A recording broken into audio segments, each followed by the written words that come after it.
Monumental. Vivimos en un mundo en constante cambio que usted merece entender, porque es imposible interpretar la realidad que vivimos sin conocer cada uno de sus colores. Porque muchos son los tonos de la actualidad. Presentamos Matices. Una producción de Noticias Monumental.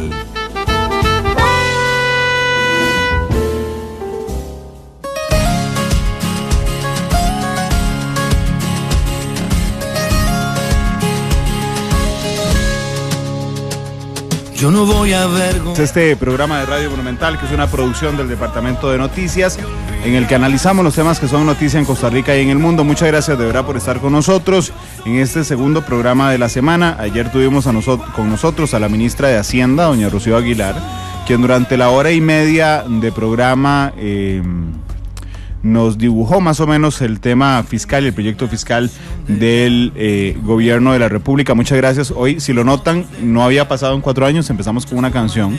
Hoy creo que la nueva canción de Diego Torres se llama Iguales. Y pues realmente el mensaje es tan positivo respecto a que todos somos iguales, que decidí que vamos a arrancar Matices con esa canción durante algunos días, pensando además en lo que estamos viviendo en el continente. Gracias por estar con nosotros realmente, por acompañarnos en todas las plataformas disponibles. Estamos en vivo en radio 93.5 en FM, estamos en vivo en internet monumental.co.cr, estamos en CR Móvil, su teléfono celular, estamos en Facebook Live, ya en Noticia Monumental. 50 personas nos acompañan en el primer minuto de programa. Este programa lo pueden escuchar en diferido a las 9:30 en Monumental. También lo pueden observar esta noche en Canal 2 a partir de las 8 de la noche. Pueden estar con nosotros en Twitter, en @monumentalcr. Y también les anuncio que a partir del lunes, durante el mes del Mundial, Matices cambiará de horario. Estará de 9 de la mañana a 11 de la mañana todos los días. De hecho, lo extendimos media hora más. Estará 2 horas Matices todas las mañanas con ustedes. De esa forma, la programación de Monumental en las mañanas pasará a ser noticias de 5:30 a 7, de 7 a 9 Nuestra Voz con doña Amelia Rueda, de 9 a 11 Matices, de 11 a 12:30 la segunda emisión de Noticias Monumental.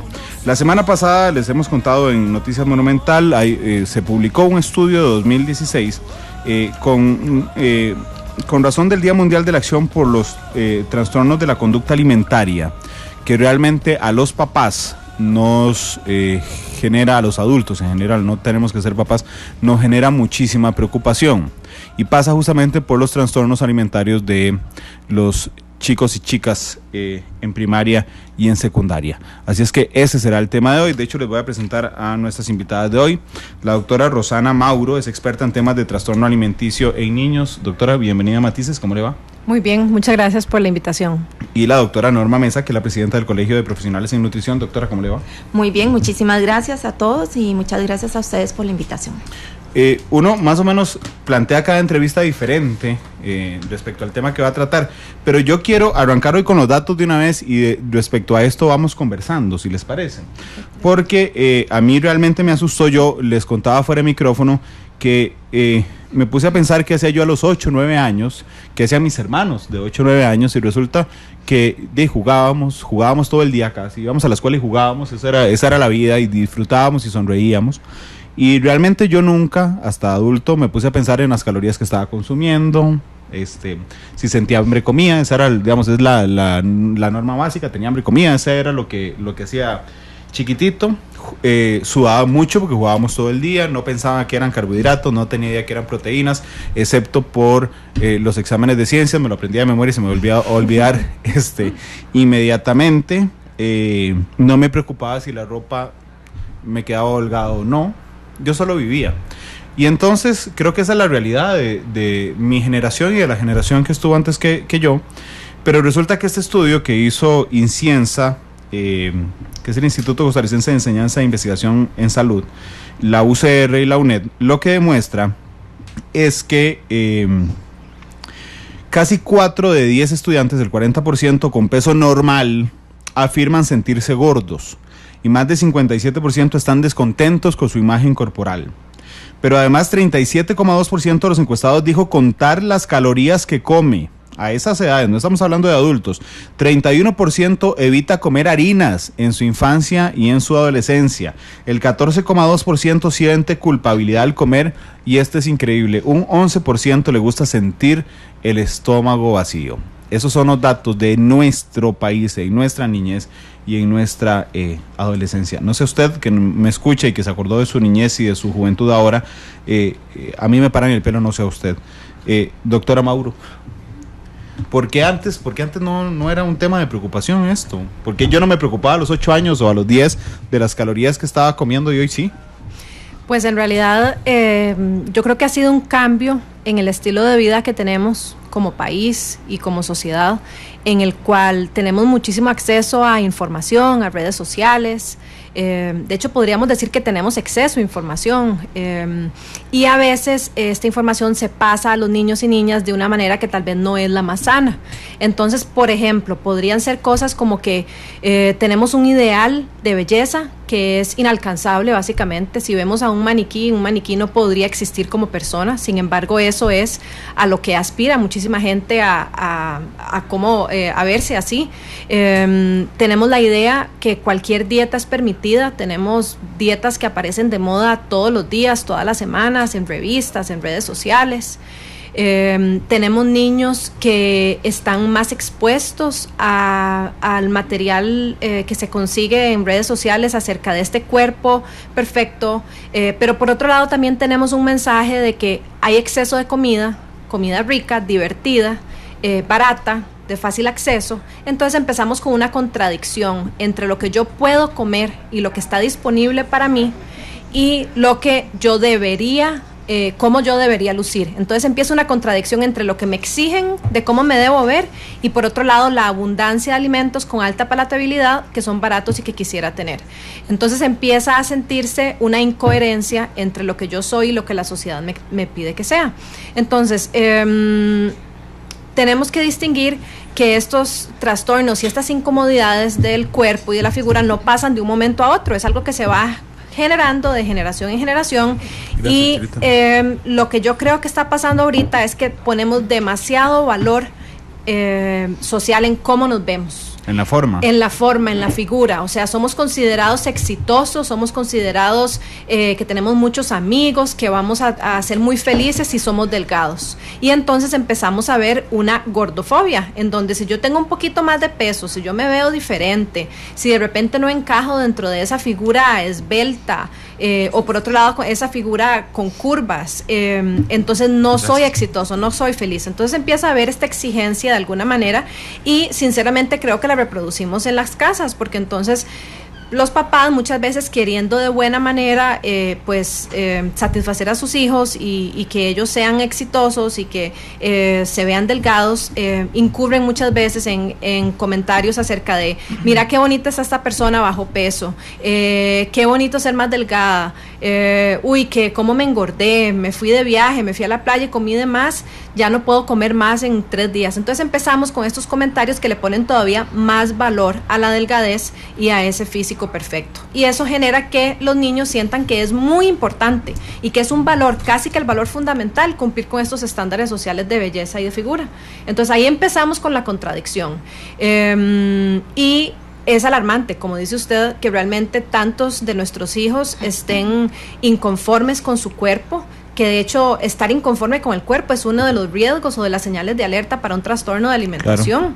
Y que realmente estén contando calorías sintiendo el estómago vacío, realmente eso no debería estarlo sintiendo ni siquiera un adulto, sinceramente. Hay otras maneras más creativas de tener salud y bienestar que no sea contando calorías y midiendo porciones, ¿verdad? Entonces yo creo que ha sido un cambio en muchos sentidos y es importante que nos detengamos a pensar qué estamos haciendo y qué podríamos hacer diferente. Claro, pero además la fuerza y la cantidad de información disponible realmente a veces nos podría jugar, a veces no, creo que muchas veces nos juega malas pasadas. Yo recuerdo que cuando tenía 7 años entré a la habitación de un tío y tenía una cabeza humana hecha de barro, y entonces a mí me sorprendió lo grande que se veía la frente de la arcilla, y entonces le dije, ¿por qué tiene la frente tan grande? Y entonces mi tío se volvió y me dijo, no, todos la tenemos igual, solo que cuando la vemos moldeada, o sea, no la tenemos igual, digo, en proporción, cuando la vemos moldeada la vemos muy grande. porque nosotros cuando hacemos esculturas reducimos el tamaño de la frente respecto al cuerpo para que lo veamos más adecuado en nuestros ojos. Eso me quedó en la mente.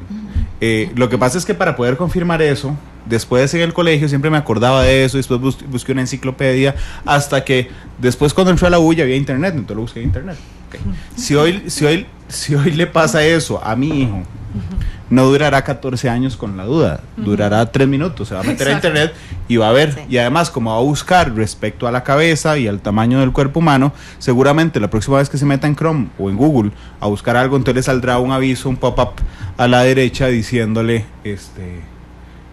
baja de peso en 2 días, ojo, la nueva dieta, tal app para contar calorías, normal. O sea, realmente el exceso de información realmente nos podría jugar muy malas pasadas en este instante. Sí, claro, es ni poco que no alumbre ni tanto que lo queme, ¿verdad? Todo es hacerlo con moderación. Realmente el problema que estamos teniendo es que los muchachos, al estar con esa disponibilidad de información y las páginas que hay disponibles también en internet, son muy preocupantes. Han hecho blogs de muchachos que padecen de anorexia y además guían a otros muchachos a iniciar en el proceso. Y no solamente eso, sino que les dan además tips de cómo hacerlo de una forma más fácil. Mira, a mí me dio mejores resultados tal forma. Y entonces son páginas que son muy preocupantes, y como decía la doctora Mauro, las dietas que en este momento tenemos, que existen en todo lado, en información. El otro día estábamos viendo la dieta del ayuno intermitente, o sea, cómo una persona se somete a un proceso de ayuno intermitente. Eso quiere decir que en un día no come nada o come poco, el otro día come más y el otro día come poco. O sea, cómo ese tipo de dietas, que por supuesto no son recomendables, por lo menos el Colegio de Profesionales de Nutrición no lo avala ni lo recomienda. Ni cualquier persona con sentido común. Ni cualquier persona con sentido común. Sin embargo, se están haciendo, ¿verdad? Que es lo preocupante. ¿Por qué? Porque este tipo de dietas que por un lado restringen y por otro lado comen. Entonces estamos hablando de un problema de restricción que estimula la parte de la anorexia y después viene coma, y entonces tampoco le dicen cuánto coma, y entonces puedo comer todo lo que yo quiera. Entonces viene todo el problema del atracón, que es otro problema de conducta alimentaria. Por eso dentro del Colegio de Profesionales en Nutrición siempre hemos recomendado que si alguien quiere y necesita someterse a un proceso de dieta, que lo haga con un profesional responsable, con un profesional en el campo de la nutrición, que realmente somos los que conocemos del tema, ¿verdad? Y que no se vaya a seguir una dieta que encontró en Facebook o que encontró en internet porque a fulanita le dio resultado, ¿verdad? Y esas también las dietas que elaboran, o los planes de alimentación, no dietas, digamos planes de alimentación que elaboran los profesionales en nutrición, también son ajustados a las necesidades que tiene cada una de las personas, ¿verdad? Porque no es lo mismo una persona que está embarazada a una persona que hace actividad física, a una persona sedentaria, a una persona de 60 años o una persona de 15 años, o hasta un hombre y una mujer. Tiene totalmente planes de alimentación pueden ser diferentes. Entonces, por eso nosotros siempre recomendamos el ser partícipe y el asistir con un profesional del campo. Doctora, y es que sí es difícil. Vamos a ver que un adulto que nos está escuchando o observando el día de hoy, podríamos despertarle la conciencia responsable de lo que ustedes acaban de decir. Pero cuando se ha invertido el proceso de comunicación y ya yo no tengo que ir yo a buscar una dieta, a buscar literatura, a buscar un programa de televisión, sino que me llega Entonces me llega en Facebook, me llega con los amigos. Yo inclusive podría ser que en el colegio tuviera un ambiente muy pesado respecto a estos temas, pero finalmente llegaba a la casa y quedaba aislado, digamos, del proceso del colegio. Hoy no, hoy el colegio sigue en la casa y sigue las 24 horas en WhatsApp, en Facebook y la presión social. Acabo de poner en Google dietas para bajar de peso rápido. Es impresionante realmente la cantidad de cosas que hay. O sea, cómo bajar 10 kilos en una semana, es la primera que aparece. Exacto. Cómo adelgazar 10 kilos, dieta para perder 10 kilos, cómo adelgazar 5 kilos en una semana, las 3 dietas más efectivas para bajar de peso. Y lo peor es que puede venir en una página que se llame estoesfalso.com, digamos que la gente no le importa dónde viene la dieta, simplemente la practica, doctora. Sí, usted está diciendo dos cosas muy importantes. Una es que los niños y adolescentes no tienen la educación mediática que requieren para poder filtrar los mensajes. Entonces ellos hacen una búsqueda X, le van a salir millones de respuestas y no va a saber qué significa eso. Entonces, ¿qué es lo importante y lo bueno? Que con esa información que las personas están recibiendo pueden utilizar herramientas que hayan aprendido, ya sea en casa, en la escuela o en algún programa al que asistan, para saber qué es cierto y qué no, porque si bien hay abundancia de información, nosotros podemos ir filtrando y podemos ayudar a nuestros niños y adolescentes a que sepan distinguir. Entonces eso es muy importante, la educación mediática. Y por otro lado, la influencia de las familias sobre el desarrollo de esta conciencia y esta conducta de los niños y adolescentes.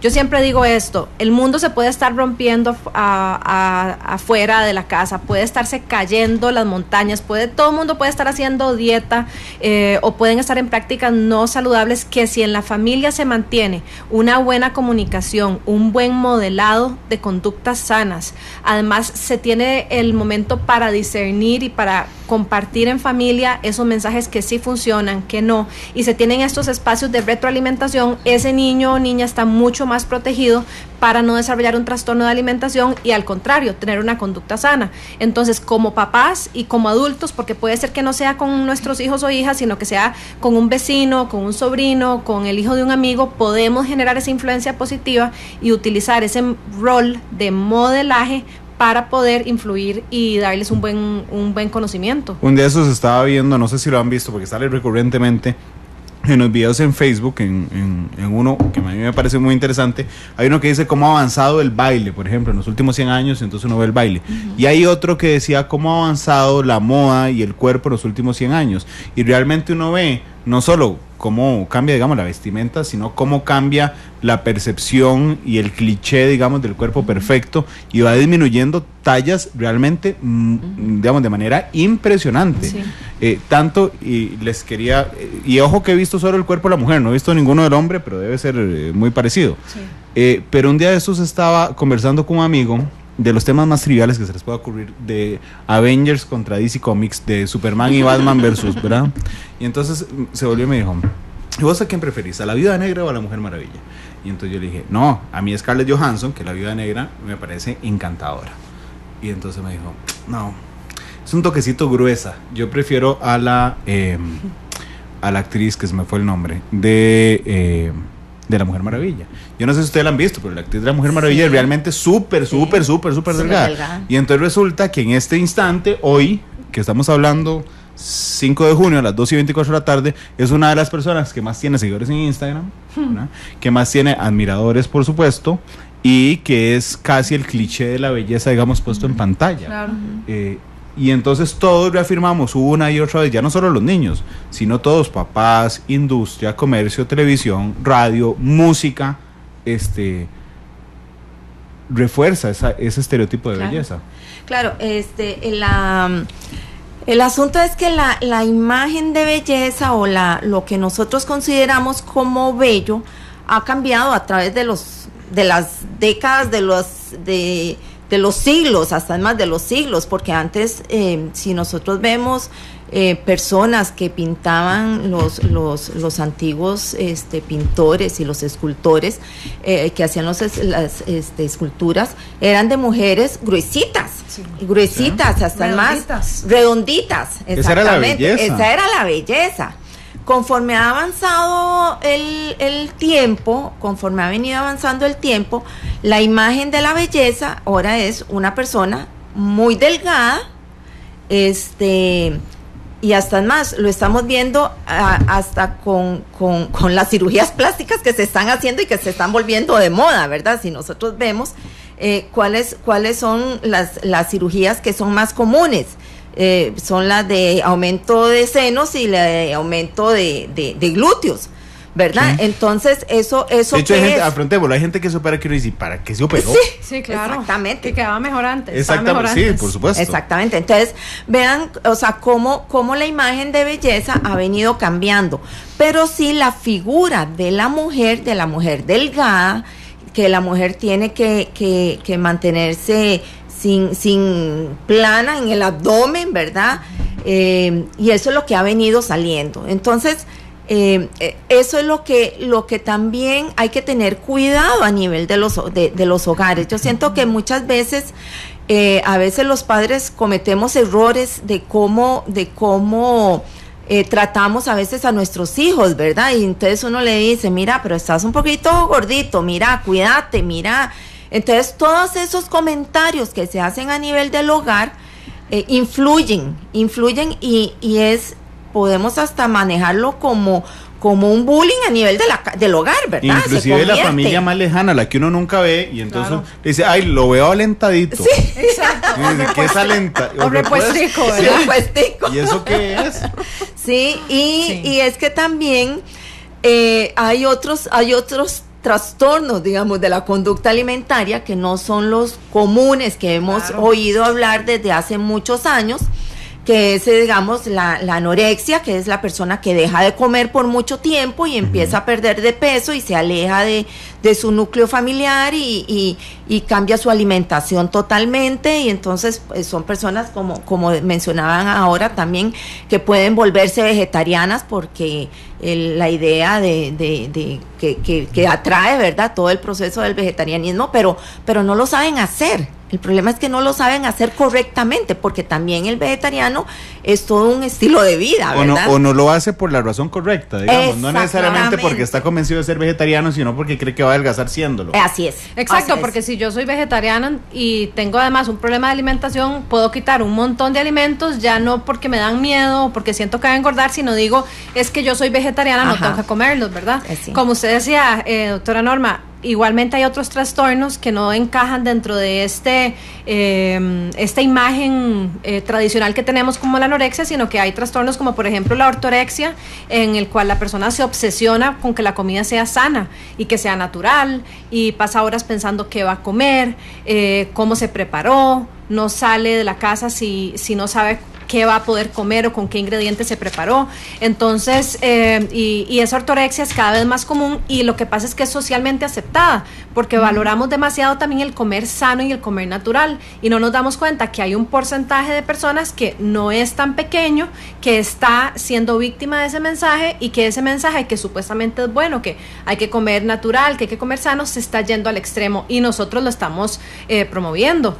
También el hecho que los trastornos de alimentación no son solo de la persona delgada, sino que la persona puede ser completamente normal y sana, entre comillas, por fuera, y por dentro está sufriendo porque son una enfermedad mental, ¿verdad? Claro. Entonces hay como que ampliar un poquito más la vista y entender el riesgo que conlleva el tener estas prácticas no tan adecuadas y su posible efecto ya para desarrollar un trastorno de alimentación. Sí. Les voy a leer algunos comentarios que la gente está muy participativa el día de hoy. En Twitter, la Mula de Carga es una de nuestras tuiteras, dice: no todo es negativo, mucha de esa conciencia en la ingesta de grasas o azúcar en exceso es beneficiosa. Ahora tenemos mucha información que aporta para la buena salud de nuestros hijos. Yo nada más quiero agregarle un detalle al comentario de la Mula, porque hay algo en lo que no estoy de acuerdo. Sí nos agrega mucha información a los adultos, a los papás, digamos. Yo lo que no concibo, a mí me parece genial que yo, papá, pueda ver y calcular las grasas, el azúcar que consumen mis hijos. Lo que yo no quiero es que ellos estén preocupados viendo ellos a ver qué es lo que están consumiendo. Claro. Eso es lo que me parece injusto de esta nueva generación. Es que eso es a lo que vamos. A ver, no es preocuparse, o sea, no es el hecho de que yo esté comiendo sano o esté comiendo saludable o esté quitando tales alimentos. No, es la preocupación obsesiva, casi a nivel obsesivo, ¿verdad?, en relación con los alimentos. ¿Por qué? Porque nosotros, el profesional en nutrición lo que normalmente habla es, mantener una alimentación saludable. ¿Cómo podemos mantener una alimentación saludable? ¿Qué es una alimentación saludable? Y hasta además, en una alimentación saludable no hacemos restricción de azúcares y grasas. Hacemos un consumo moderado de azúcares y grasas. Hacemos un consumo moderado de carbohidratos o de cereales, de leguminosas. Doc, pero discúlpeme, para reforzar mi punto.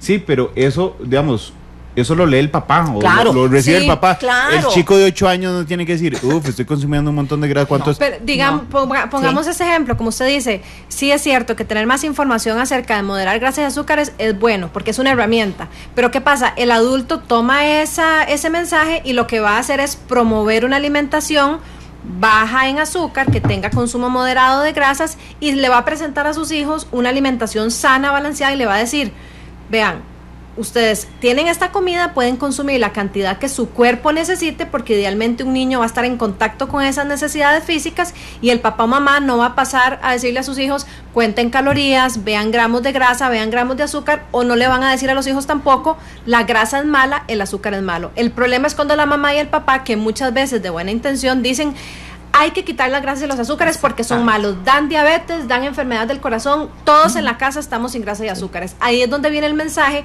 que un niño que todavía no puede filtrar bien la información va a decir, si yo como grasas y azúcares me voy a enfermar porque es malo, además voy a decepcionar a mis papás, por lo tanto los pongo en la lista negra y no como. O también puede ser, cuando no están mis papás, me como todos los dulces y todas las cosas fritas porque ellos me van a ver y me da miedo, entonces empiezo a comer escondidas, que también es una señal negativa. Exactamente. Entonces, es como el adulto competente, que ya tiene el discernimiento, pueda trasladar esa información en acciones concretas que sean sanas para su familia, ¿verdad? Esa es la diferencia. Ese punto que pone la doctora Mauro es importantísimo, es como nosotros le transmitimos el mensaje a nuestros niños. Porque como decía la doctora Mauro, no es lo mismo que yo le diga, comamos poco, moderadamente azúcar, pero los chiquitos tienen que comer azúcar, si los chiquitos se mueven. El azúcar además estaba fortificada con vitamina A. ¿Usted ha visto a chiquitos de 6 años tomando sustituto? Sí. Yo he visto mucho, claro, muy lamentablemente. Mucho chiquito tomando sustitutos de azúcar. Y entonces ese es el problema. Que a ese nivel, en un niño pequeño que está en un proceso, es que además en un niño que está en un proceso de crecimiento y desarrollo, ¿verdad? Entonces, si no le damos los nutrientes que el niño necesita para mantener ese proceso de crecimiento y desarrollo, podemos hasta producir alteraciones en ese crecimiento. Pero aquí me están diciendo los niños deben tener capacidad de discernir.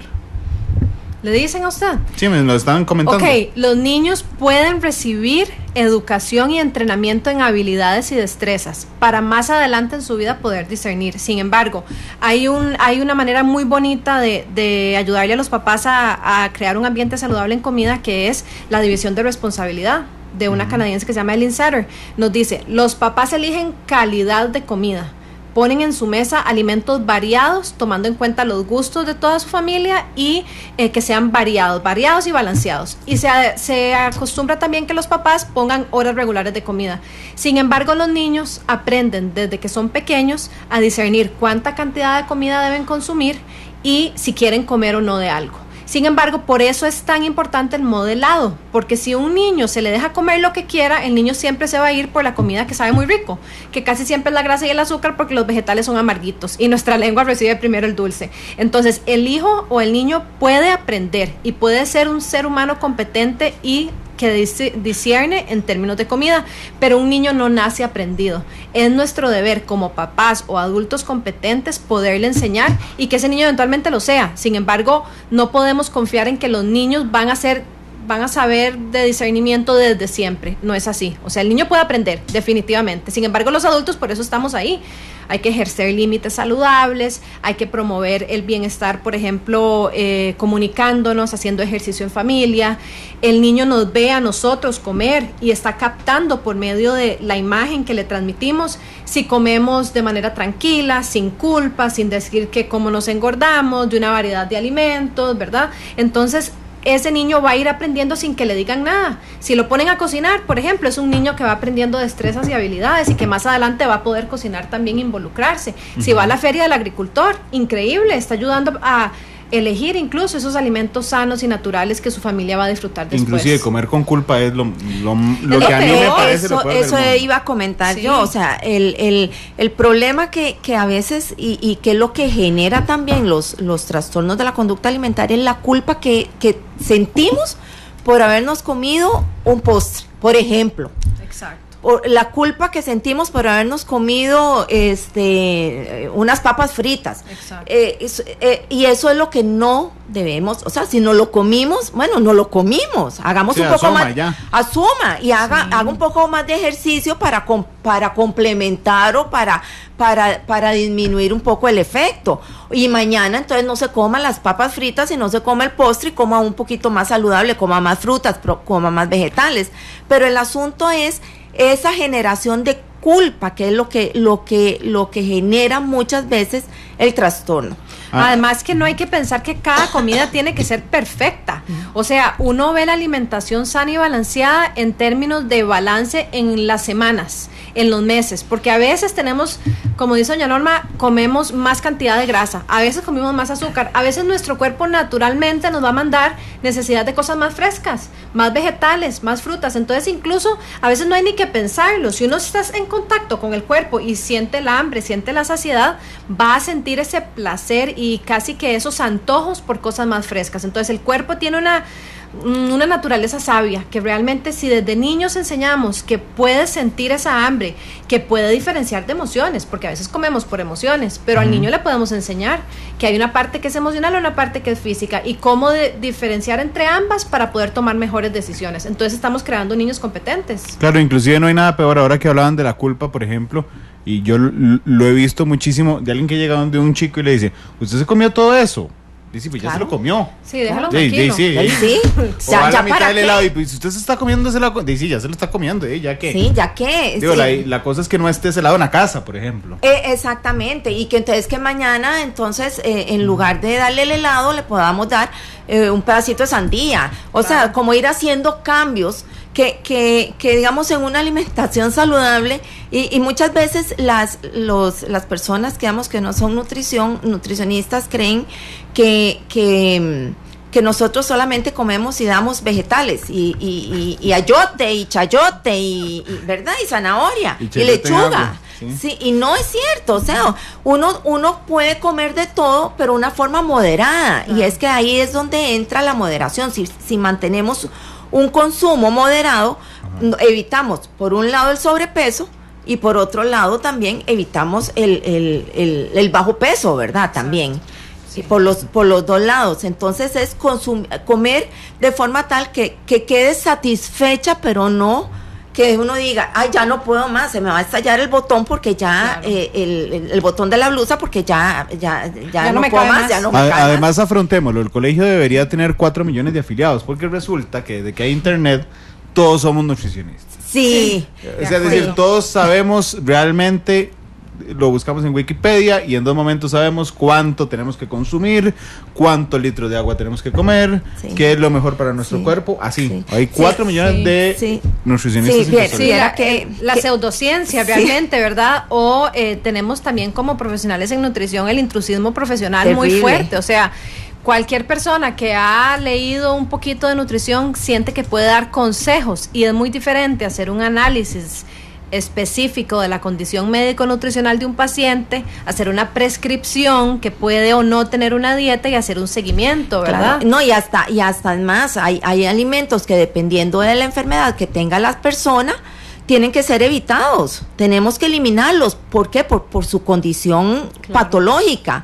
Y entonces ese problema que usted dice de que todos y no solamente las personas que no saben, personas del área de la salud se sienten con todavía más capacidad de hablar de nutrición. Entonces, viera lo que nosotros nos hemos encontrado con personas hablando, por ejemplo, de que el tamal de Navidad tiene que ser con manteca de cerdo porque la manteca de cerdo es saludable. O sea, conceptos tan tan erróneos como ese tipo. Entonces, viera que sí hemos tenido ese problema del intrusismo y ahora lo estamos viendo también voy a mencionar, en la Caja Costarricense del Seguro Social, donde se está desarrollando un programa un manual sobre enfermedades crónicas no transmisibles y se está dirigiendo a toda la población en las áreas de salud.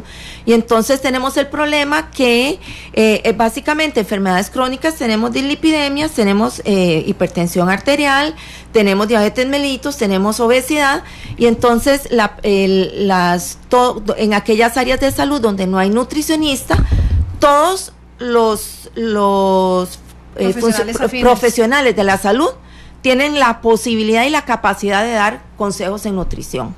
Claro. Y entonces eso es muy preocupante. Nosotros como colegio eso nos preocupa mucho porque no están abriendo. Imagínense que son 140 áreas de salud y de las 140 áreas 40 tienen nutricionistas, o sea, más de la mitad no tienen profesionales en nutrición y estamos con profesionales de otras áreas hablando de qué alimentos son recomendados y no recomendados para las diferentes patologías crónicas. De hecho, hay 2 o 3 directivos de la Caja que todos los días nos escuchan, así es que estoy seguro que ya el mensaje les llegó, doctora. Qué dicha. Estoy muy alegre con eso, aunque voy a confesarles que hoy me vi tentado a hacer el programa solo y desinvitarlas, porque realmente es muy fácil conseguir información.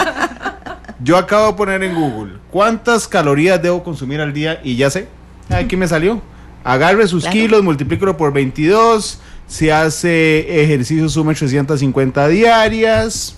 Sí, ahí lo interesante es que la nutrición es un método tan dinámico y tan completo que a usted de nada le sirve saber necesariamente cuántas calorías requiere o qué tiene que comer. Es el arte del cambio. ¿Cómo logramos establecer eso en una rutina saludable, sostenible, que no tenga implicaciones negativas sobre su salud, ¿verdad? Porque hablamos que esto de los trastornos de alimentación tiene que ver mucho con la interpretación, con la percepción, con la actitud.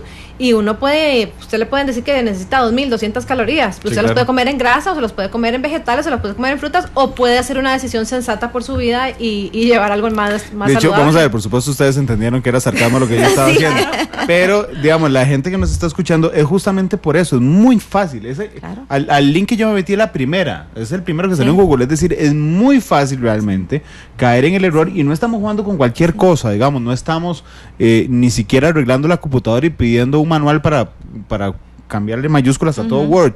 Estamos jugando con nuestro cuerpo, ese es el detalle. Eso es un punto muy importante porque, bueno, punto 1, traducir esas calorías y en como decía Rosana, en una alimentación saludable. Doctora, o sea, en alimentos. Yo voy al súper, lo vuelvo y digo 57 del jugo más 14 de la galleta, ya llego a 1.350. Pero calorías, ¿y qué hacemos de las vitaminas? ¿Qué hacemos con las minerales? Que son importantísimos para el funcionamiento y metabolismo de nuestro cuerpo. Entonces, ahí es donde viene. Y como un punto importante es cómo, digamos, que es lo que nosotros hacemos, es cómo hacer un plan de alimentación que se ajuste a sus necesidades, a sus hábitos de alimentación, a sus costumbres, que implique que lo eduque a usted también en mejorar, como hablábamos hace un ratito, en mejorar el paladar, que me empiecen a gustar los vegetales, porque hay personas que tenemos que empezar desde que le empiece a gustar los vegetales. Hay gente que no come vegetales, no come frutas. Entonces, ¿cómo hacer esa educación para que las personas empiecen a introducir dentro de su alimentación esas vegetales, esa alimentación que sea permanente durante todo el tiempo, que es la que hablaba de sostenibilidad, y que no me vaya a producir una gran cantidad de enfermedades en ese proceso de reducción? ¿Qué hablábamos, digamos, ahora de de estas dietas? Que hay dietas de 500 calorías, dietas de 1.000 calorías, dietas de estas que hablábamos ahora del ayuno intermitente.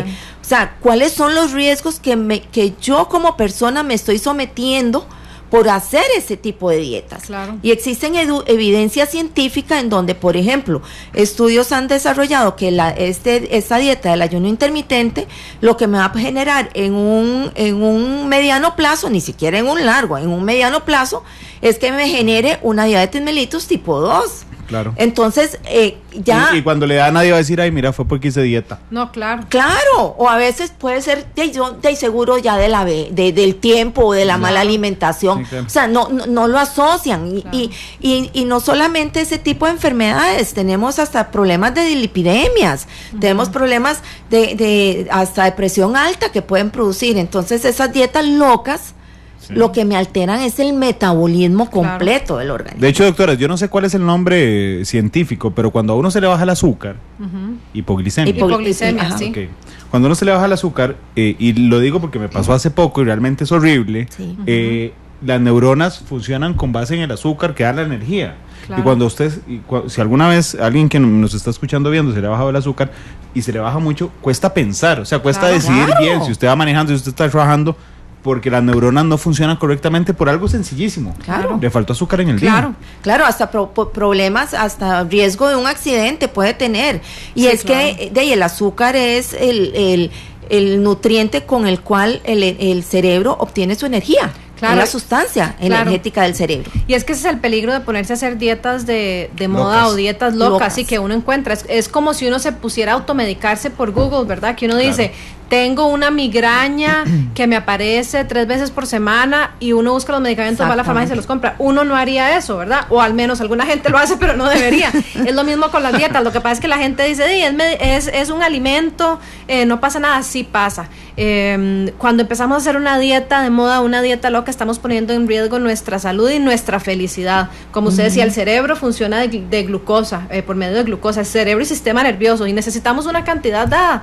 Y si uno va por debajo de eso, no solo le cuesta pensar, no se concentra, se pone de peor humor, deja de dormir, se vuelve irritable, le da depresión, que es muchas de las cosas que vemos en un trastorno de alimentación. Entonces tenemos que más bien ampliar un poco el punto de vista de la nutrición, buscar un profesional en nutrición y ver cosas como, por ejemplo, tan maravillosas como la influencia que tienen las bacterias o los microorganismos sobre nuestro cuerpo, sobre la salud intestinal, que es un tema maravilloso, el microbioma. Entonces hay un montón de detalles que nos da un profesional en nutrición que nos puede orientar hacia una vida más saludable, con mayor bienestar. E incluso hemos hablado mucho de la nutrición porque, pues claro, ese es el campo nuestro, pero también la nutrición está en interrelación con el manejo del estrés, con el sueño, con el movimiento, y todas esas áreas las podemos abordar para darle a una persona un estilo de vida saludable. O sea que nutrición no significa quitar comida, matarse de hambre, y no necesariamente porque como menos estoy más saludable. Eso es importante. Y nutrición no es igual a dieta. No. Nutrición no es igual a dieta, exactamente. No. Por eso la educación nutricional que reciben las personas es tan fundamental, porque con educación nutricional nosotros tratamos de orientar a las personas cómo mantener esa alimentación saludable. Y vea que no hablamos de dieta, sino ni de calorías. No estamos hablando de que usted necesita tantas calorías o que la otra necesita, no. O sea, lo que estamos hablando es mantener una alimentación que me dé satisfacción, que me pueda sentir satisfecha con el estómago, que pueda hacer actividades, ¿verdad? Claro. Que no quede, porque a veces cuando comemos mucho y me entra la marea alcalina y que es este sueño y no podemos, no podemos continuar con nuestras actividades nuestras actividades diarias. Claro. Y otro tema que también es tan importante es rescatar la actividad física. O sea, no es posible que tengamos un sedentarismo tan alto en el cual las personas no se mueven, o sea... Es alrededor de un 50%, ¿verdad? Por ahí andamos. Es más del 50% de sedentarismo en el país. Y entonces las personas no se mueven, o sea, permanecen sentadas, ¿no? Sí. Hay lugares en donde las señoras no van ni siquiera 200, 300 metros a recoger a los chiquitos a la escuela. Claro. Y entonces uno ve los chiquitos que van y vienen solos. Claro. Y caminar es tan bonito. Y también la iniciativa que ha habido de rehabilitar parques y poner estas máquinas azules de ejercicio es una alternativa que no cuesta plata, está a la vuelta de la esquina y genera un montón de bienestar, flexibilidad, ¿verdad? Sí. Entonces hay como que también tomar los recursos, porque en todo esto nosotros como profesionales de la salud somos unos promotores de cambio y unos promotores en prevención y promoción. pero también el gobierno hace algunas estrategias importantes y es bueno que la población las tome en cuenta y que las utilice, ¿verdad? Porque en este caso el ejercicio, las ferias del agricultor, que haya una buena calidad de aire, ¿verdad? Todas estas son cosas que ayudan a promover un bienestar, en realidad. Me encanta la pasión que ustedes tienen por lo que hacen. Para que la doctora me dijera ahora que era fascinante hablar del efecto de las bacterias en eso, sí. Realmente es porque ama profundamente lo que hace. Les quería leer unos comentarios antes de ir a la pausa. Sordo Saras dice: por mi barrio ahora hay ventanita que vende hamburguesas, burritos, chorraditas, tacos. Hay otra de pollo frito, hay un chino, 2 heladerías, atentando contra la buena alimentación. Sí, yo eso lo entiendo. Yo soy de Cartago, y Cartago aún hay mucho, pero bueno, en Cartago se camina bellísimo y hay un aire espectacular. No, y están las bicicletas que alquilan y todo. Es que a veces vemos lo que queremos ver, ¿verdad? Es muy rico y muy apetecible ver las ventas, pero veamos lo otro positivo también. De hecho, les voy a confesar, el sábado fui a Cartago, que ahí crecí, y pasé por la Basílica un momento, después cuando venía para San José pasé por Metrocentro, y decía, por Dios, yo caminaba todo esto cuando tenía 17 años, porque realmente todos los amigos del cole, si alguno me está escuchando lo podrá confirmar, nos veníamos caminando desde Los Ángeles hasta Metrocentro los domingos en la tarde noche, digamos. Y entonces yo calculaba y yo decía, por Dios, caminábamos todos los días 2,5 kilómetros, sí, es que pero uno no lo registraba como ejercicio, porque simplemente, digamos, se estaban entreteniendo mucho. Claro. Alejandro Córdoba dice: mi prima hacía dietas locas de internet y se le despertaron un montón de alergias. Bueno, alergias, se les baja el metabolismo, les dan incluso hasta trastornos autoinmunes, después hasta alguna gente no puede tener hijos, pues se afectan los huesos, hay muchas consecuencias, se les caen los dientes, que la gente no habla, pero que son reales, y la persona se va acostumbrando a sentirse mal, y después de 5, 10, 15 años, ya lleva muchos años sintiéndose mal. Carlos Riz dice: ojo, la tasa de obesidad de los países de la OCDE es altísima, y bueno, tenemos un montón de comentarios en Facebook Live. Les prometo que al regresar de la pausa los tocamos y tocamos otros temas, además de los trastornos alimenticios en jóvenes y niños. Bueno, vámonos a la pausa con la canción igual con la que empezamos, pero antes déjenme decirles en información internacional que acaba de activarse nuevamente el volcán del Fuego en Guatemala. Realmente esto pasó, el domingo hubo 2 erupciones, una en la mañana relativamente pequeña, la desastrosa de la tarde. Acaban de empezar a evacuar a la gente en los alrededores del volcán de fuego, que queda solo a 40 kilómetros de la capital guatemalteca. Por supuesto, nosotros estaremos atentos en nuestras redes sociales y en edición de las 7 de la noche les estaremos informando respecto a esto. Son las 2:53. Vamos a una pausa comercial de 2 que tenemos y regresamos.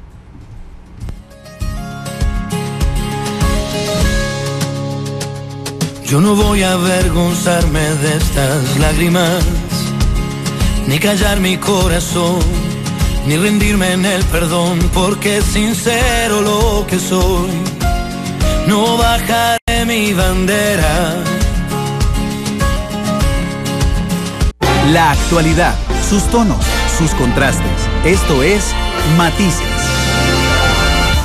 La tarde con 58 minutos. Gracias por estar con nosotros en Matices. Estamos hablando respecto a los trastornos de la conducta alimentaria en niños y en adolescentes con la doctora Rosana Mauro y Norma Mesa, que están con nosotros las dos, producto de un estudio que se publicó la semana pasada, el 2 de junio, que cayó sábado, fue el Día Mundial de la Acción para los Trastornos de la Conducta Alimentaria. Y entonces estamos hablando en la primera parte de un grupo de indicadores que realmente llaman enormemente la atención, negativamente, y que se lo repito para que estemos en la misma sintonía. 4 de cada 10 estudiantes con peso normal afirman sentirse gordos. Más de 57% está descontento con su imagen corporal. 37% de los encuestados dijo contar las calorías que come en la escuela y en el colegio. 31% evita comer harinas, que son carbohidratos realmente. 14,2% siente culpabilidad al comer. 10,9% le gusta sentir el estómago vacío.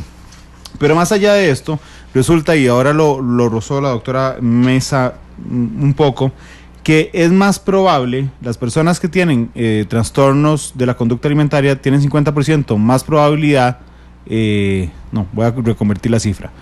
Hay 50%, es 50% más probable que alguien que tiene o ha tenido un trastorno se vuelva vegetariano como una forma, no de que esté convencido de que quiere eliminar la carne por cualquier cosa, sino simplemente porque cree que puede bajar de peso con esto y entonces se ve tentado a establecer esa dieta. Eso es un paso peligroso, doctora. Sí, es un paso peligroso porque empiezan a eliminar alimentos de su proceso de alimentación, y al irlos eliminando tienen la justificación propicia para decir, no, es que yo no como de eso porque soy vegetariano, no, yo no como de eso porque soy vegetariano, o yo no como huevo porque...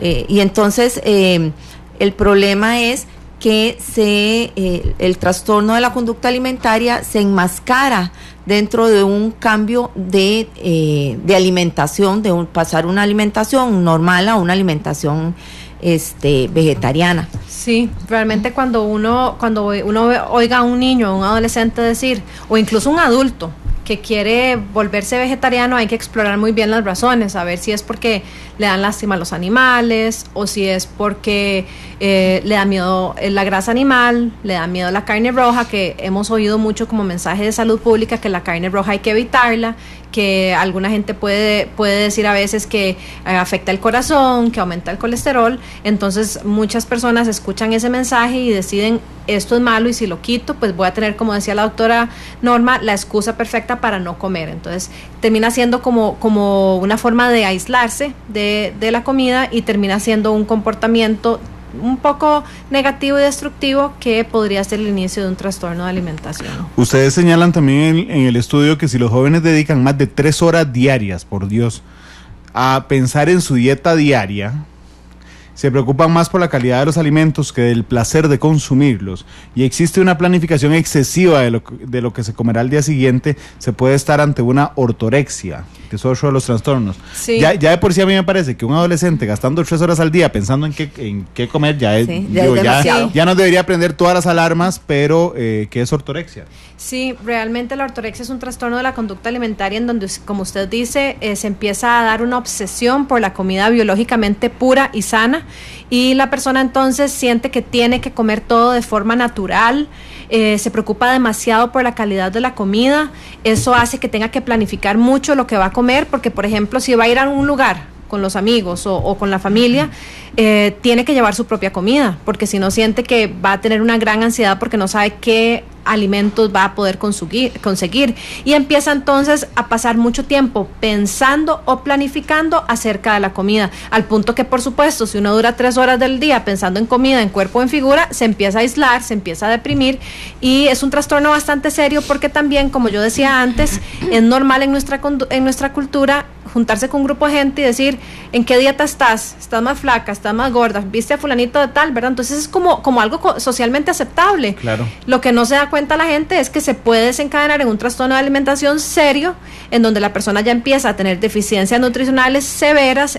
Si es un niño o adolescente, puede afectarse el crecimiento, el desarrollo, los huesos se afectan, el cerebro, que sigue desarrollándose hasta más de los 20 y pico de años, puede tener deficiencias. Entonces hay unas secuelas importantes. Es como Garfield, pero al contrario. Garfield pasaba pensando en comida todo el día. Sí, para comer más. Pero para comer más, no exacto. Para comer menos. Bueno, aquí lo que pasa es que la cabeza de la persona se invade por reglas que creó a partir de lo que considera sano o natural, y estas reglas terminan afectando la posibilidad de comer bien o de incluso comer sanamente, porque entonces ya la persona tiene muy poquitos alimentos con los que puede sentirse cómoda, tiene que comer en un ambiente específico, con gente específica, con ingredientes específicos, y esto pues también se acompaña de algunos otros procesos psicológicos que pueden terminar afectando mucho la calidad de vida de la persona.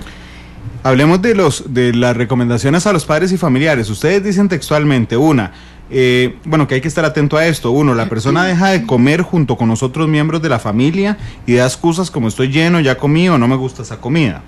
2, experimenta cambios de ánimo importantes, se empieza a aislar y evita encuentros sociales que antes disfrutaba. Y 3, la persona experimenta cambios drásticos de peso y como resultado se viste de manera inusual, por ejemplo con ropa más holgada. Si yo soy papá y noto alguno de estos, que supongo que no son excluyentes, yo noto alguno de estos síntomas en mis hijos, ¿qué hago? Tiene que acudir a un profesional de la salud. Puede empezar por un nutricionista. No lo googleo. No lo googlea y no cree que lo van a señalar como que esto es algo malo o que es culpa suya, porque realmente las familias no son culpables de los trastornos de alimentación, sino que acude lo más pronto posible a un nutricionista que sepa del tema y un psicólogo que sepa del tema y un doctor que sepa del tema. Lo remarco un poquito porque no todos los profesionales sabemos de todas las áreas, digamos. Hay algunas nutricionistas que son especialistas en enfermedades crónicas, en diabetes, igual algunos psicólogos en práctica clínica. Hay la especialidad en trastornos de la conducta alimentaria. Yo personalmente soy especialista y realmente el abordaje que se le da a la consulta de un paciente con trastorno de alimentación es completamente diferente. Entonces, pero es importante que de todas maneras acuda a un profesional de la salud y que empiece un tratamiento. Hay tratamientos, gracias a Dios, muy efectivos, si uno sigue algunos protocolos específicos que aseguran que la persona pueda llegar hasta un 100% de recuperación. No son enfermedades que le van a acompañar durante toda la vida y que no tienen cura, sino que se trabaja en conjunto con psicología, con medicina y con nutrición, y se ayuda a la persona y a la familia a volver a tener una paz con la comida, con el cuerpo y con la figura, y a estar más tranquilos y tomar mejores decisiones. Entonces, eso es lo primero que hay que hacer, buscar ayuda. De hecho, reforzando lo que decía la doctora Mesa más temprano, y sé que le va a caer mal a un montón de doctores, pero es que este caso puede repetirse. Lo voy a poner de ejemplo. Usted llega a Levi's donde hay un médico general y entonces usted le dice al doctor, vea que me salió el mes pasado el ácido úrico alto. Entonces el doctor le dice, chao carne. Sí. ¿Listo? Sí. O sea, es una simpleza absoluta que no, digamos, los doctores, los médicos generales saben mucho, pero no necesariamente de nutrición. Entonces dicen, chao carne. Sí. O mira, no comas frijoles. O eliminar los lácteos. Esa es la simpleza del comentario. Claro. Realmente el trabajo interdisciplinario es valioso, es valiosísimo, porque rescatamos el aprendizaje de cada uno y los conocimientos de cada una de las disciplinas, siempre y cuando se respeten las disciplinas, ¿verdad? Se respete el quehacer de cada una de las disciplinas. Entonces, de los trastornos, en este caso de los trastornos de la conducta alimentaria, el abordaje interdisciplinario es fundamental. Y con ese es que debemos de trabajar, no es solamente, como decía la doctora Mauro, no es solamente nutrición, no es solamente el médico. Muchas veces la persona cuando ya llega a el problema del trastorno de la conducta alimentaria es que es una situación silenciosa. No la descubrimos hasta que ya vemos que estos tres componentes que usted mencionó anteriormente ya son muy marcados. Muy marcados, ¿verdad? Entonces ya donde la persona ve uno que ha perdido 10 kilos o ha aumentado hasta 10 kilos también, claro, o más. Sí, eso es importante porque no solo es que se baja peso con los trastornos, se puede aumentar también. Personas con sobrepeso pueden tener un trastorno de alimentación. Exactamente. Entonces, estos tres conceptos a veces los vemos y nos percatamos de que ya cuando el asunto está muy avanzado, entonces ya cuando el trastorno está avanzado, ya tenemos descompensación metabólica, ya tenemos una descompensación mental también. Entonces todo eso hay que atacarlo fuertemente, porque la persona se tiene que volver a reencontrar con el alimento, es volver otra vez a enamorar con el alimento, casi como cuando estaba chiquitito, que empezó con las comidas y a probar la papaya y probar el banano, y que cada uno, cuando se da el proceso de paso de la lactancia materna a la alimentación normal. Entonces es un volver a encontrarse con la comida, y eso pues se necesita la participación de muchas de los tres disciplinas que mencionamos. Voy a leerles algunos de los comentarios que están en Facebook Live. Diego Moya dice, ¿existe algún programa o propuesta para educar en nutrición en escuelas y colegios? ¿Al MEP le interesa? Bueno, en relación con eso, con el cambio de los menús, en el MEP se metió un tema escabroso. Este es un tema muy bueno. Es un tema escabroso, pero es un tema que también ha dado mucho.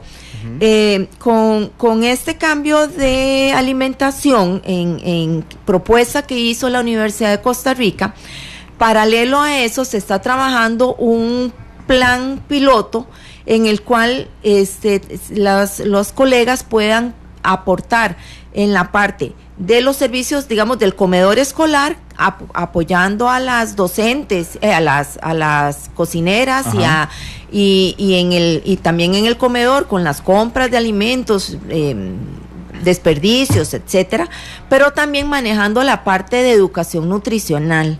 En este momento no hay, pero esta es una propuesta que se está desarrollando y que se está planteando al Ministerio de Educación Pública. ¿Para incluirlos en los planes de estudio? Es que ese es el otro tema. En este momento no hay nada. Exactamente, es que yo entiendo el tema de los menús, el tema de los comedores, el tema de las sodas, pero me falta el de los chiquitos. Claro, sí. Lo que se va a trabajar es un poco de educación nutricional dirigido a padres y a niños, pero no está incorporado dentro de la malla curricular, dentro de los planes de estudios. ¿Verdad?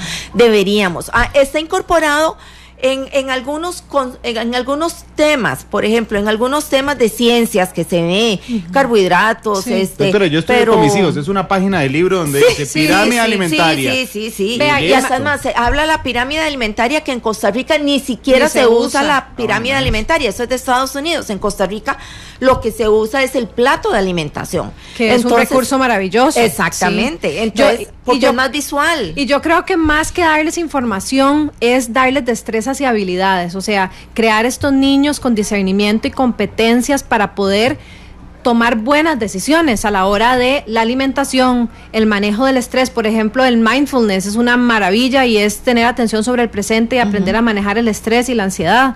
El movimiento, la resolución de conflictos, ¿verdad? Son herramientas que van a acompañar a los niños y adolescentes durante toda la vida y que les dan esa brújula o ese aparato para leer la realidad y que les va a permitir tomar mejores decisiones. Gracias a Rebeca, que hace una pregunta que a mí realmente me llena de dudas.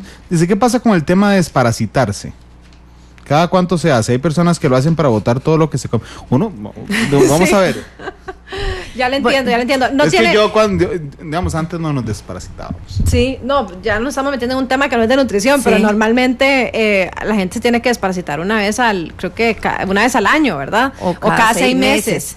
Hay gente que utiliza ayudas como por ejemplo laxantes o tés diuréticos o tés que los hacen ir al baño para sentir que quitan la comida que comieron. Sin embargo, el 90% de la comida está digerida y absorbida cuando ese laxante empieza a actuar, entonces no hace absolutamente nada a nivel físico sobre las calorías. Sin embargo, si es una forma de purga, sí, deshidrata y además la persona siente que me deshice de eso, entonces es como se llama una purga, es una corrección hacia algo que creo que hice malo, y eso significa que tengo una relación no tan sana con la comida, por lo cual es una conducta muy de riesgo. Sí, y realmente ya cuando uno usa esos laxantes, uno siente que baja de peso, claro que baja de peso, pero lo que está bajando de peso es agua, porque uno se deshidrata.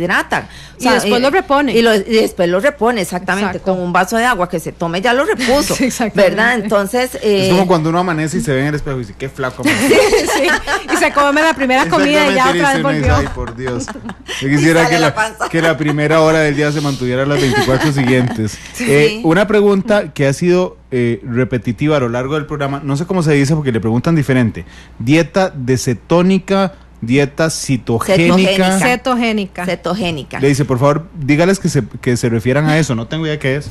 A ver, en este rango tenemos la dieta baja en carbohidratos también, y después pasamos a la dieta cetogénica.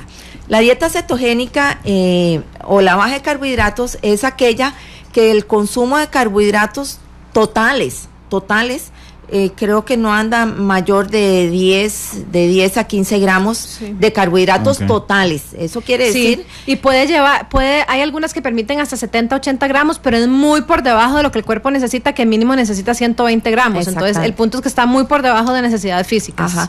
Y las cetogénicas es en las cuales se elimina prácticamente todos los carbohidratos de la dieta.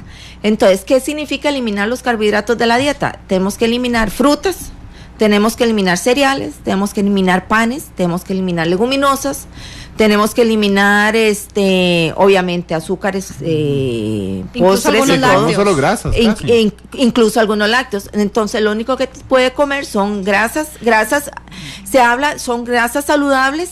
Se permiten algunas almendras, semillas, por su contenido de grasa y vegetales. Esa es una dieta y que carnes y proteínas. Que en algún momento, disculpe, se llamaba la dieta de Atkins. La Atkins es un tipo de dieta cetogénica, igual que la de South Beach, son dietas cetogénicas. Pero lo que genera es un rebote enorme, ¿no? Sí, el asunto es que, a ver, la dieta cetogénica se creó para algunas condiciones de salud en específico y está hecha para hacerse por un muy corto periodo de tiempo. Pero en realidad los estudios a largo plazo no muestran que sean más efectivas que una dieta balanceada, planeada por un profesional en nutrición, porque a 1 año y a 5 años plazo el resultado va a ser lo mismo, ¿verdad? Sí.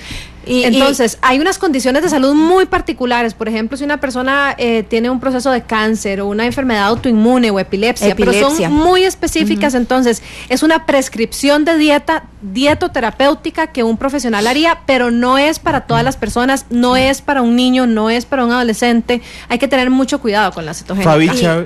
Perdón, y nada más quería agregar un punto. Además, es una dieta que es muy poco sostenible en el tiempo. O sea, imagínese de comer únicamente de grasas y carnes. Grasas entre aguacate, vegetales y carnes. Esa es toda su alimentación.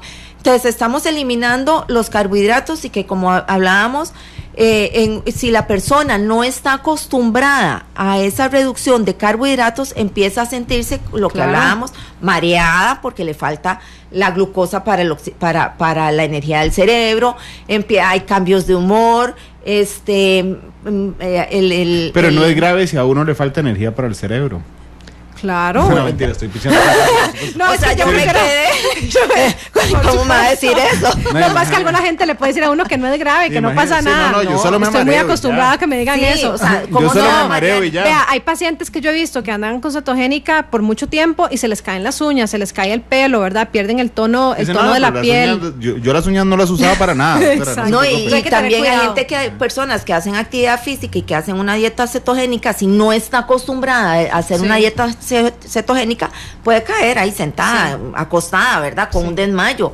¿Por qué? Porque le da un proceso de hipoglicemia. Sí, claro. Hay personas que ya se han ido acostumbrando. Yo conozco una colega que ella trabaja y vive la dieta cetogénica, y ella es una campeona en CrossFit. ¿Pero por qué? Porque ella ha tenido un proceso de adaptación de años y que ha venido, me imagino, que ha venido disminuyendo poco a poco el contenido de carbohidratos, pero pasar de un momento a otro de una dieta normal, que de por sí la dieta nuestra es muy alta en carbohidratos, a una dieta casi cero en carbohidratos, es muy peligrosa. Y además, como usted decía, en mucha gente, la mayoría de la gente da un efecto rebote muy importante. Entonces la persona pasa por fases en las que no come nada de carbohidratos y pasa a punta de la dieta cetogénica, y después otras semanas donde se come todos los carbohidratos del mundo que no se comió. Entonces en unas semanas aumenta peso, en otras semanas baja peso, y pasan eso. Entonces se está desconectando también de sus necesidades físicas y del placer de comer.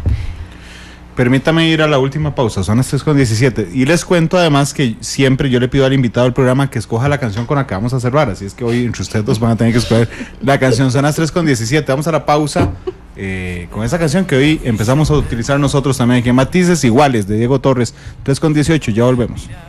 Le toca a Rosa. Muchas formas de escribir y nadie tiene la verdad. Las voces son infinitas. No voy a cambiar la historia de esta América. La actualidad, sus tonos, sus contrastes. Esto es Matices. ¿Realmente les ayudaron o no les ayudaron? Este será el programa justamente de mañana a las 2 de la tarde. Gracias por estar con nosotros. Don Marvin, usted me hace el favor de decirle a los compañeros de Canal 2 que Facebook Live no se oye. No creo que me hayan oído. 3:22. Ya. Gracias, Marvin. Justamente, quería cerrar con un tema antes de irnos a la pausa, nos quedan 5 minutos de programa, que es que, y esto me asustó mucho, además de los detalles de lo que opinan nuestros jóvenes, y es que Costa Rica necesita protocolos sistematizados para la atención de los trastornos alimentarios, un abordaje integrativo en el que se contemplen todas las dimensiones del individuo al tiempo que se utilizan tratamientos basados en evidencia.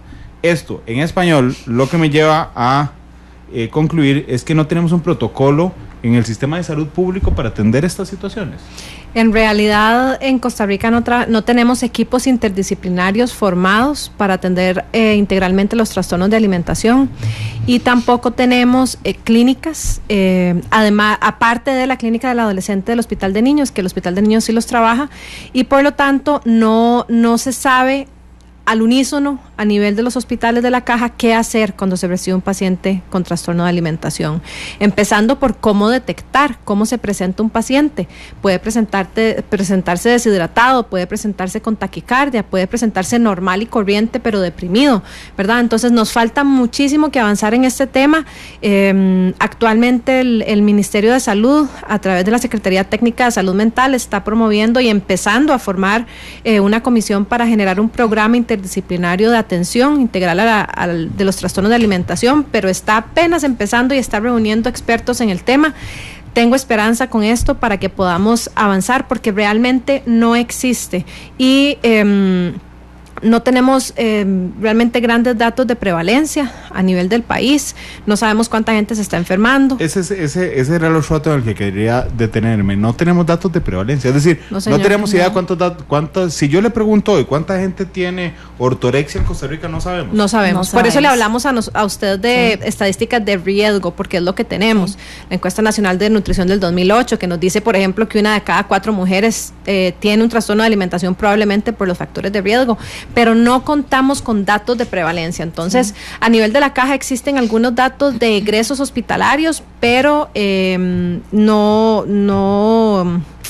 no tenemos una sistematización en la recolección de esos datos, e incluso algo muy triste, porque los trastornos de alimentación conllevan la mayor mortalidad de todos los trastornos mentales. Es algo terrible, y no sabemos cuánta gente se muere porque casi nunca se registra como trastorno de alimentación, sino, por ejemplo, una complicación cardíaca, una complicación renal, una neumonía. Sí, entonces, por el problema de salud que es por el cual está falleciendo, es por lo que lo registran. Exactamente. En el acta de defunción, no por el problema de fondo. Exactamente. Cuando uno lee las actas de defunción de los años 40 o todavía más atrás, sí, digamos, del siglo XIX, ¿de qué murió? ¿Verdad? Y entonces el médico o el quien certificaba la muerte ponía de dolor de estómago, de fiebres altas, y uno dice, por Dios. Sí. Bueno, esa misma trampa, digamos, es lo que pasa con esto. Sí. Exactamente, y como país necesitamos avanzar porque hay pacientes que se están quedando sin tratamiento oportuno.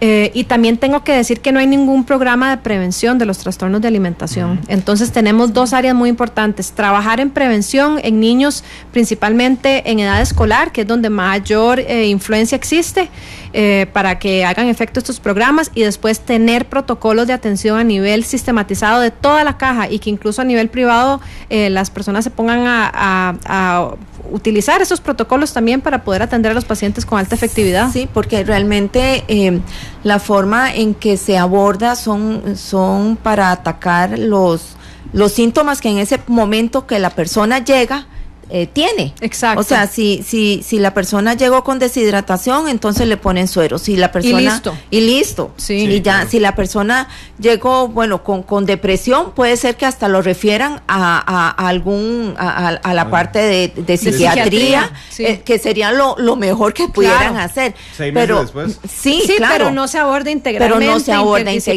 Entonces, claro. ¿Qué pasa? Llega a la parte de psiquiatría y nada más se aborda la parte de medicamentos y de la depresión, pero no realmente como parte de un trastorno de la conducta alimentaria, que es el origen del problema. Sí.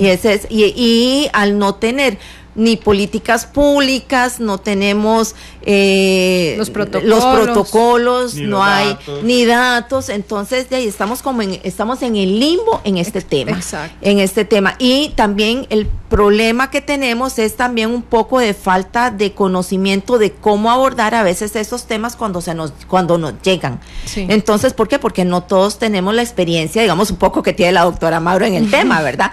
Pero a veces cuando llegan a las áreas de salud o a los mismos hospitales o a las clínicas, a veces no sabemos ni cómo abordarlos. Exacto. Entonces, ni detectarlos, pasan recto, ¿verdad? Exactamente. Y si ya los detectamos, no sabemos qué hacer. Doctora, discúlpenme la confianza, pero muchos. Yo sé que la doctora Mauro tiene consultorio, ¿verdad? Sí. Doctora, ¿usted tiene consultorio? No. Doctor, ¿usted le molestaría si me da los datos? Porque no es parte de la entrevista. No, sí, claro, hay un montón no hay problema. De dudas. Rosana Mauro Wellness Institute. La manera más fácil es en internet, rosanamauro.com con una S y 2 Ns. Okay. Y le puedo dar el WhatsApp donde me pueden consultar, 8312-3936. Ahí con mucho gusto cualquier consulta. Y correo electrónico también, info@rosanamauro.com. Con muchísimo gusto. 8312-3936. Exactamente. Muchas gracias por venir hoy. Gracias a usted. Gracias, doctora, por venir hoy. Con muchísimo gusto, y más bien gracias a ustedes. Gracias a ustedes que nos acompañaron. Los invito a las 7 de la noche, la tercera emisión de Noticia Monumental. Hoy hubo Consejo de Gobierno, es importante. El presidente Alvarado mandó a cortar el cable en todas las instituciones públicas. Realmente ese tema ha sido muy comentado el día de hoy. En Guatemala hay una nueva alerta. Gracias por estar con nosotros. Nos vamos con Diego Torres, una canción que escogió, iba a decir la doctora Mauro, pero no, fueron los hijos de la doctora Exactamente, dedicada a ellos. Color y Esperanza. Feliz tarde, hasta luego.